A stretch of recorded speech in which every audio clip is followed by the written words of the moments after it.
இப்போ ட்ரெண்டிங்கில் போயிட்டு இருக்க பூவாழை புட்டு எப்படி செய்யுதுன்னு பார்க்கலாமா? வாங்க. 5 ஸ்பூன் நெய் ஊற்றிக்கோங்க.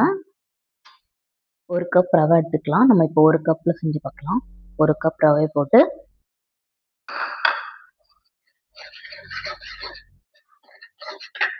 ரவையை நல்லா வறுத்துட்டே இருங்க. ஒரு 2 நிமிஷம் நல்லா வருங்க. ரவை நல்லா பொன்னிறமாக ஆகிற வரைக்கும் வறுத்துட்டு இருக்கலாம்.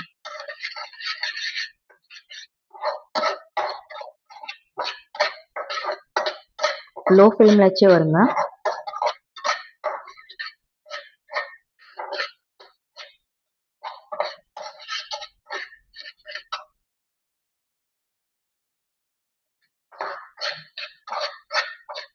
நல்லா வாசனை வருது. இன்னும் 1 நிமிஷம் மட்டும் நல்லா வறுத்துக்கலாம்.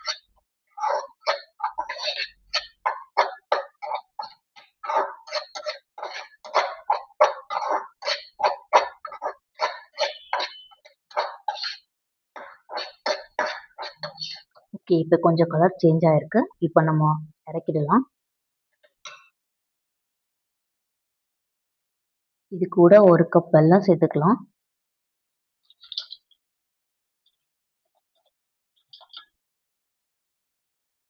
அது கூடவே 2 வாழைப்பழம் சேர்த்துக்கலாம்.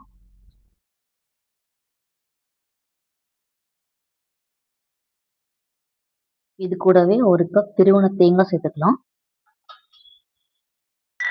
இப்போ இது எல்லாத்தையும் நல்லா மிக்ஸ் பண்ணிடணும்.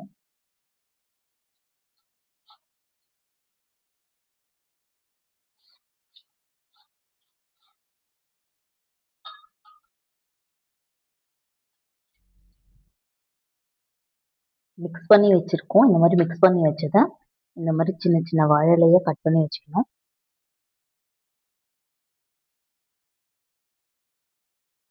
வாழை இலையில 1 ஸ்பூன் நெய் போட்டு இப்படி நல்லா தடவி விட்டுக்கோங்க. தடவி விட்டுட்டு இது ஒரு சின்ன உருண்டையாக பிடிச்சி சின்ன உருண்டையாக பிடிச்சி இப்படி வச்சுட்டு வாழை இலையை நல்லா இப்படி ப்ரெஸ் பண்ணி விட்டுருங்க.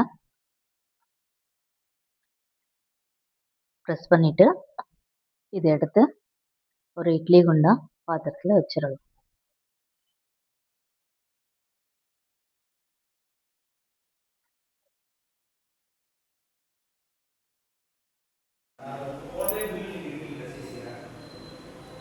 அது ஓப்பன் பண்ணி பார்த்தீங்கன்னா ஜேஎம்எஸ்க்கு எப்படி இருக்குன்றத உங்களுக்கு தெரிஞ்சிடும்.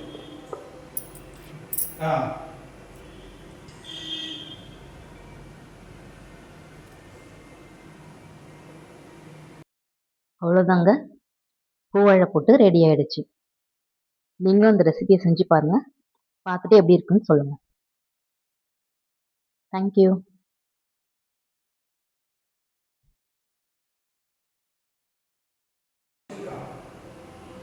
அதுல வந்துட்டு ஃபில்லிங் குவாலிட்டி வந்து என்னென்ன மைனஸ் ஆயிருக்குன்னு சொல்லிட்டு டீடைலா மென்ஷன் பண்ணிருப்பாங்க. அந்த